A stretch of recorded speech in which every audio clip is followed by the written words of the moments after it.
Halo sahabat, kembali lagi di channel Novel Audio.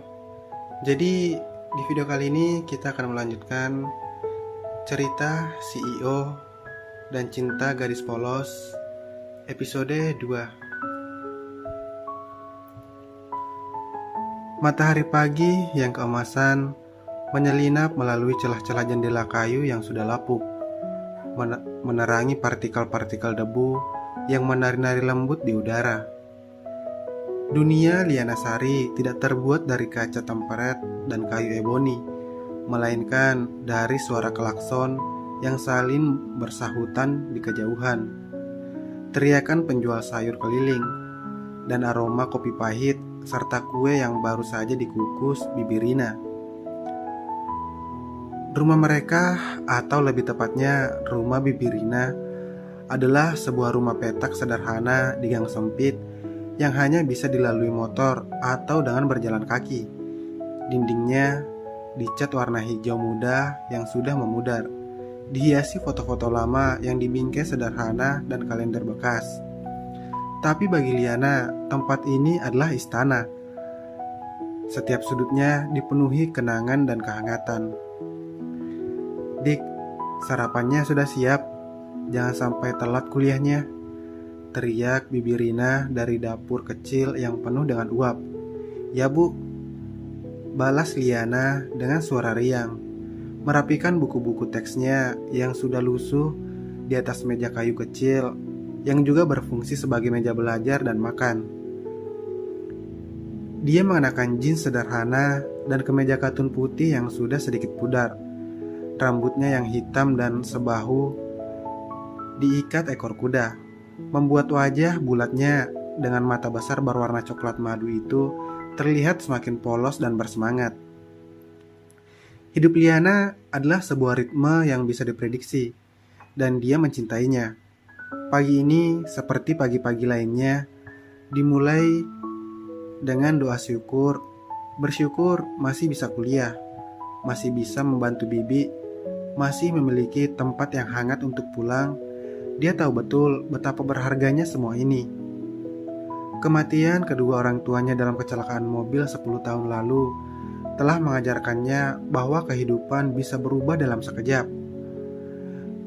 Bibi Rina, adik ibu kandungnya, adalah malaikat penyelamatnya. Seorang janda tanpa anak yang dengan ikhlas mengambilnya, mengasuhnya dengan penuh kasih sayang, dan berjuang mati-matian sebagai penjahit untuk membiayai sekolahnya. "Nasinya masih hangat sayang.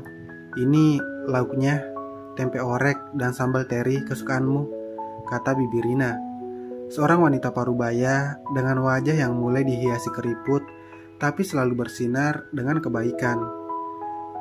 Dia meletakkan piring di depan Liana, matanya yang warnanya sama dengan Liana berbinar dengan kebanggaan dan kasih sayang.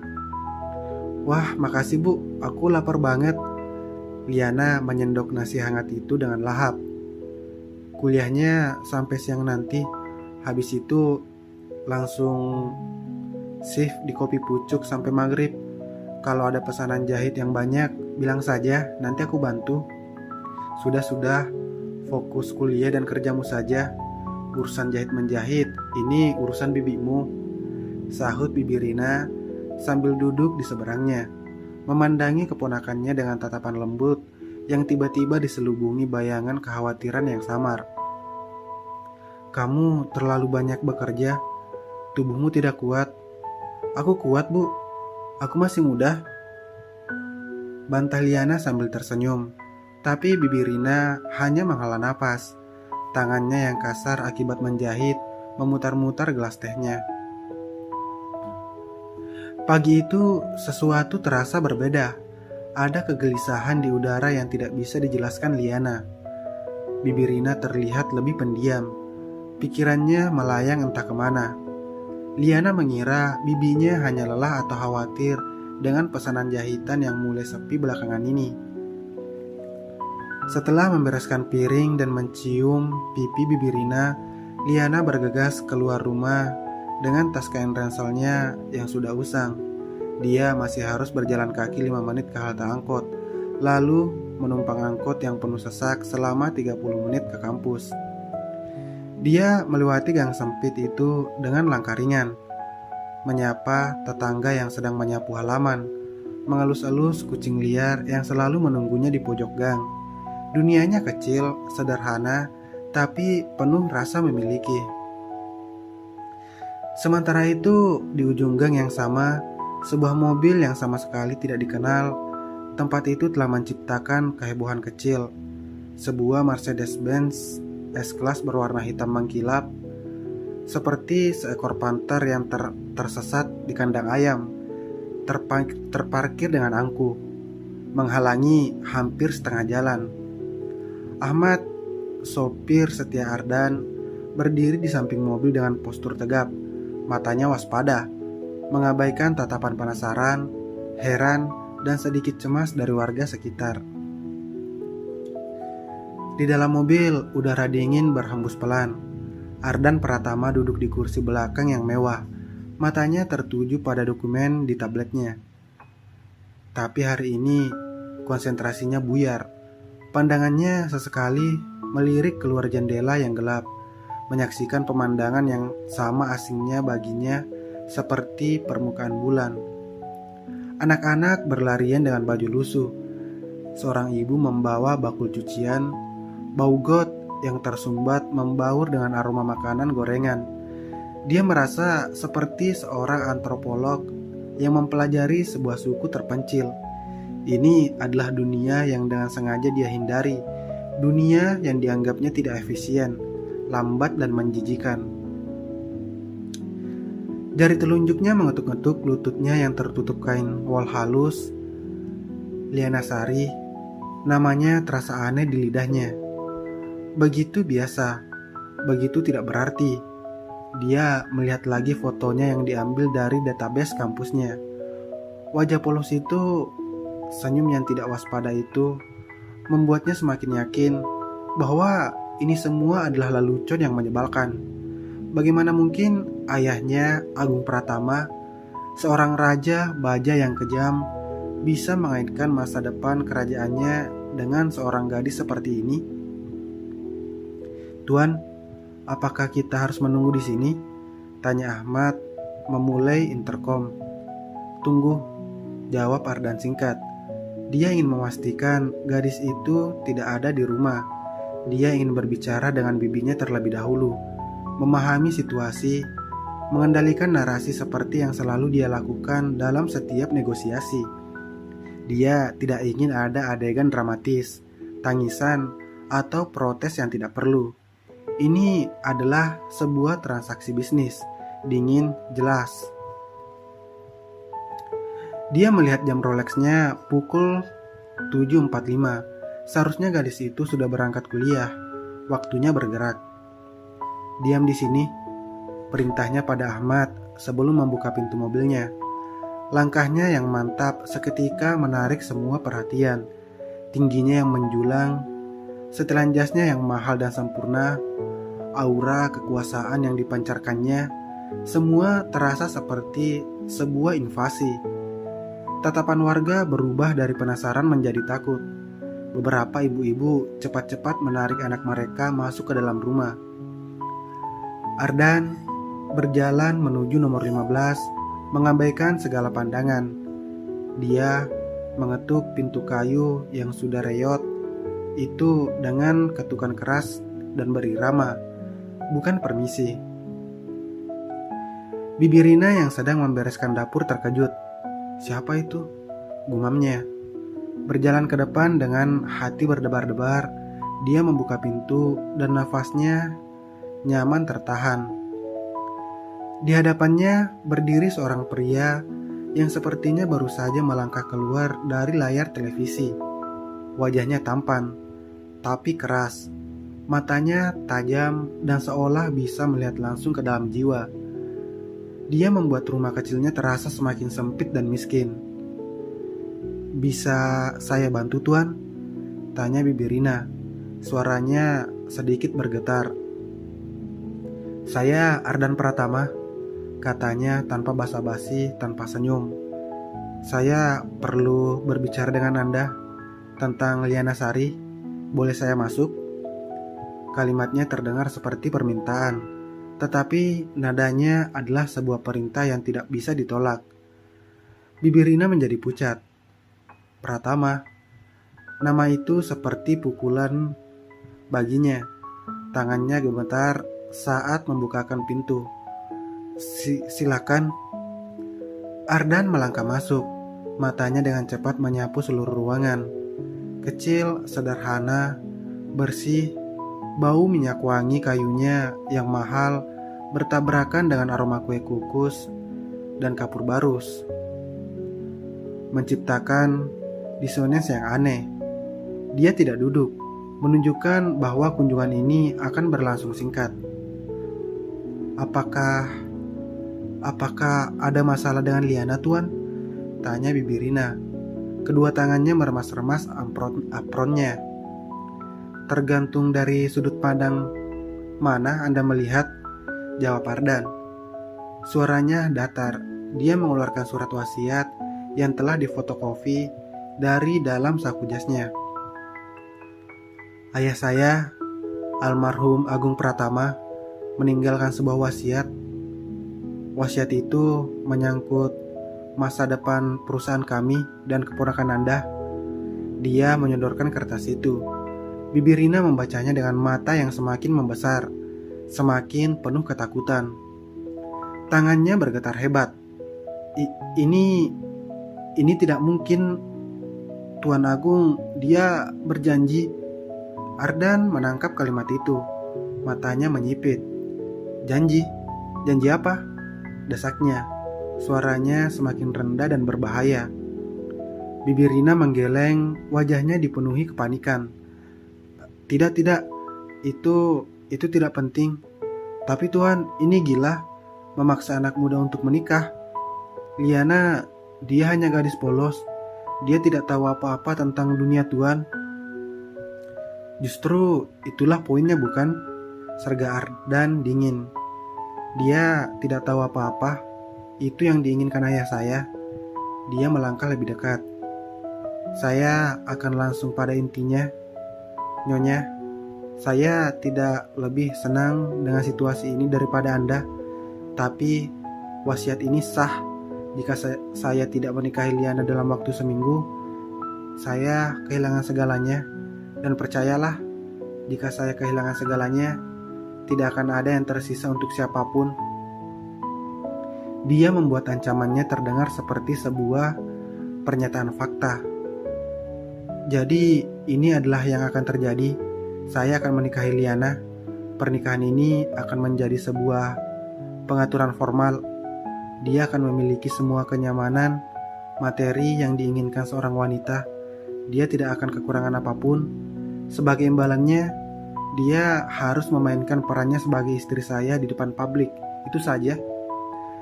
Bibi Rina terlihat seperti akan menangis. Tuan, tolong.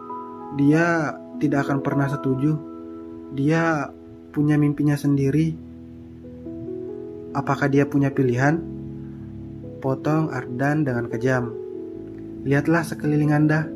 Apakah ini kehidupan yang layak untuknya? Berjuang setiap hari untuk membayar uang kuliah, bekerja di kafe hingga larut. Menikah dengan saya akan membebaskannya dari semua ini. Bibi Rina menarik nafas dalam-dalam. Perjuangan batin yang hebat terpancar di wajahnya. Lalu dengan suara bergetar yang hampir tidak terdengar, dia berkata, Ada sesuatu yang lain, bukan? Wasiat itu pasti menyebutkan sesuatu untuk kami, untuk saya. Ardan hampir tersenyum sinis. Akhirnya titik terang. Semua orang mempunyai harga. Dia benar, katanya. Dia mengeluarkan selembar kertas lain, sebuah laporan medis. Menurut adendum rahasia wasiat ini, semua biaya pengobatan Anda akan ditanggung sepenuhnya oleh keluarga Pratama. Kanker payudara stadium 2 yang Anda sembunyikan dari Liana itu akan diobati oleh dokter-dokter terbaik di Singapura atau Swiss. Obat-obatan terbaru, perawatan terbaik. Bibi Rina menutup mulutnya. Air mata akhirnya mengalir deras di pipinya. Dia tidak tahu, Liana tidak tahu, dan dia tidak akan pernah tahu, kata Ardan. Suaranya sedikit melunak, tapi hanya karena dia sekarang memegang kendali. Itu adalah bagian dari kesepakatan. Rahasia ini akan tetap antara kita. Pada Liana, ini akan terlihat seperti sebuah kesepakatan yang tiba-tiba muncul untuknya. Sebuah jalan keluar dari kesulitan finansial yang selama ini membebani hidupnya. Anda tidak ingin menjadi beban bagi dia, bukan? Anda tidak ingin dia melihat Anda sakit, menderita, tanpa bisa berbuat apa-apa karena tidak memiliki uang? Perkataannya seperti pisau yang tepat menusuk jantung kekhawatiran terdalam Bibirina. Dia membayangkan Liana, gadisnya yang ceria, baik dan pekerja keras, harus berhenti kuliah untuk merawatnya. Membayangkan rasa sakit yang harus ditanggungnya sendiri karena tidak mampu berobat. Membayangkan mereka kehilangan rumah kecil ini karena hutang yang menumpuk. Lalu dia membayangkan alternatifnya. Liana setidaknya secara materi akan aman. Dia sendiri memiliki kesempatan untuk hidup. Dia melihat wajah Ardan lagi, keras, dingin, tapi hanya mungkin di balik semua itu ada secuil kebaikan, atau itu hanya harapan kosong seorang wanita yang terjepit. Dengan air mata yang masih membasahi wajahnya, Bibirina perlahan mengangguk.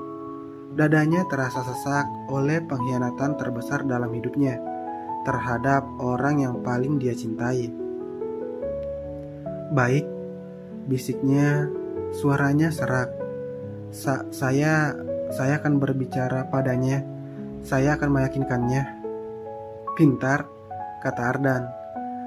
Tidak ada nada pujian dalam ucapannya. Itu adalah sebuah konstatasi. Dia membalikkan dokumen-dokumen itu ke dalam saku jasnya. Saya akan mengirim mobil untuk menjemputnya besok sore pukul 5. Bawa dia ke alamat ini.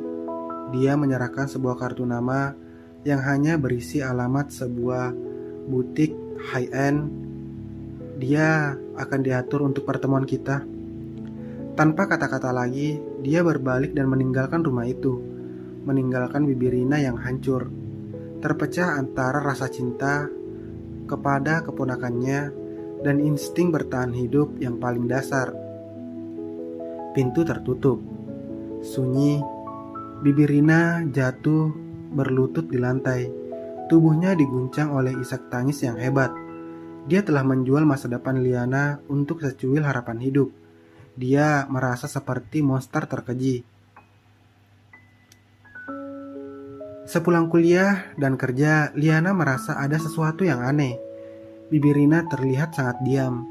Matanya merah dan bengkak, seperti habis menangis lama. Tapi ketika ditanya, bibinya hanya menggeleng dan bilang debu masuk ke matanya. Makanannya sudah siap sayang. Ayo, kamu pasti lelah, kata Bibirina, memaksakan senyum yang tidak sampai ke matanya. Mereka makan malam dalam keheningan yang canggung, berbeda dengan keceriaan biasanya. Liana mencoba bercerita tentang kuliah, tentang pelanggan lucu di kafe, tapi respon Bibirina datar dan tidak fokus. Dik, akhirnya Bibirina memecah keheningan setelah makan malam. Suaranya bergetar. Bibi perlu bicara serius dengan kamu. Liana menatapnya. Hatinya berdebar-debar. Ada apa, Bu? Kamu membuatku khawatir. Bibirina menarik nafas dalam-dalam, berusaha mengumpulkan keberanian. Kamu tahu, Bibi sudah tua dan kondisi Bibi tidak begitu baik akhir-akhir ini. Apa maksudmu, kamu sakit? Tanya Liana langsung khawatir. Bukan, maksud Bibi masa depan kita, kata Bibirina menghindari kontak mata. Kuliahmu masih lama, biaya hidup semakin mahal. Pekerjaan jahit Bibi sudah tidak sebanyak dulu. Bibi khawatir kita tidak akan mampu. Jangan khawatir, Bu. Liana memegang tangan bibinya yang kasar. Aku akan cari kerja tambahan. Aku kuat. Kita pasti bisa melewati ini bersama-sama. Tidak sayang, Bibi tidak ingin hidup seperti ini. Terus-terusan berjuang tanpa kepastian. Bibi Rina menggeleng. Air matanya mulai menetes lagi. Hari ini ada seorang pria datang, seorang pengusaha sangat kaya. Dia menawarkan sebuah kesempatan untuk kita. Kesempatan apa? Tanya Liana bingung. Dia ingin menikahimu, Liana. Ruang tamu kecil itu seketika menjadi sunyi sejenak. Liana hanya bisa menatap bibinya, tidak percaya dengan apa yang baru saja didengarnya. Otaknya menolak untuk memproses kata-kata itu. Menikahi aku, ulang Liana. Bibi, ini bukan lelucon yang lucu. Aku bahkan tidak kenal pria manapun yang kaya. Namanya Ardan Pratama. Dia CEO di sebuah perusahaan besar. Dia melihat fotomu dan tertarik. Dia ingin segera menikah, kata Bibi Rina berbohong dengan susah payah. Dia bilang dia akan membiayai semua kebutuhan kita. Kuliahmu akan dilanjutkan sampai selesai. Bahkan dia akan membiayai pengobatan Bibi. Pengobatan? Bibi, kamu memang sakit? Teriak Liana semakin panik. Tenang sayang, ini hanya pemeriksaan rutin, tapi butuh biaya. Bibi Rina cepat-cepat menutupi. Poinnya adalah, Liana, ini adalah kesempatan untuk mengubah hidup kita. Kamu tidak perlu kerja keras lagi. Kamu akan hidup mewah, terjamin. Liana berdiri. Wajahnya pucat. Dia merasa seperti dunia ini berputar terlalu cepat. Bibi, kamu serius? Kamu ingin aku menikah dengan seorang pria yang tidak aku kenal hanya untuk uang? Ini seperti menjual diriku. Ini bukan menjual diri, ini adalah perjodohan, bantah Bibi Rina, berusaha meyakinkan dirinya sendiri. Banyak orang yang dinikahkan seperti ini dan akhirnya bahagia. Dia orang baik, Liana, kaya, dia akan menjagamu. Tapi aku tidak mencintainya. Aku bahkan tidak tahu dia seperti apa. Tangis Liana. Air matanya mulai jatuh. Aku tidak ingin hidup mewah. Aku ingin hidup sederhana seperti ini bersama bibiku. Aku punya mimpiku sendiri. Mimpi butuh uang, nak, kata Bibi Rina. Suaranya mulai meningkat, dipenuhi rasa bersalah dan keputusasaan. Mimpi tidak bisa mengisi perut, tidak bisa membayar dokter. Lihatlah keadaan kita. Apa yang bisa kita banggakan? Utang? Kemiskinan? Apakah itu mimpimu? Liana terpana. Bibinya tidak pernah berbicara seperti ini. Tidak pernah sekasar ini. Bibi, tolong. Isak Liana. Tubuhnya gemetar. Bibi Rina mendekat dan memeluknya erat. Tubuhnya juga gemetar. Maafkan Bibi sayang. Maafkan Bibi. Tapi tolong percayalah pada bibimu yang ini. Ini untuk kebaikan kita berdua. Jika kamu menolak, Bibi tidak tahu lagi harus bagaimana. Suaranya pecah. Kita bisa kehilangan segalanya, bahkan rumah ini. Ancaman itu meski tidak langsung menggantung di udara. Liana bisa merasakan kepanikan yang nyata dari bibinya. Ia bukan sekedar keinginan untuk hidup mewah. Ada sesuatu yang lebih besar, sesuatu yang disembunyikan bibinya. Dia terperangkap. Dia melihat sekeliling rumah kecilnya, kenangan orang tuanya yang tersimpan dalam foto-foto lama, wajah bibinya yang lelah dan penuh ketakutan. Apakah dia egois jika menolak? Apakah dia akan membiarkan bibinya satu-satunya keluarga yang dia miliki menderita karena keinginannya untuk meraih mimpi yang belum tentu tercapai? Air matanya mengalir deras, dadanya terasa sakit. Mimpi-mimpinya tentang menjadi guru, tentang menikah dengan pria yang dicintainya, tentang membahagiakan bibi di usia tuanya, semua hancur berantakan dalam satu malam. Dengan suara yang hancur, hampir tidak terdengar, dia akhirnya berbicara. "Baik bibi," bisiknya, menyerah pada takdir yang kejam. Aku akan melakukannya." Bibi Rina memeluknya lebih erat. Isak tangisnya melepaskan beban rasa bersalah yang tertahan, tetapi sekaligus juga menusuk jantung Liana lebih dalam. Malam itu Liana tidak bisa tidur. Dia menatap langit-langit kamarnya yang retak, merasakan sebuah lubang kosong yang besar di dalam hatinya. Dia merasa seperti sebuah barang yang baru saja diperdagangkan.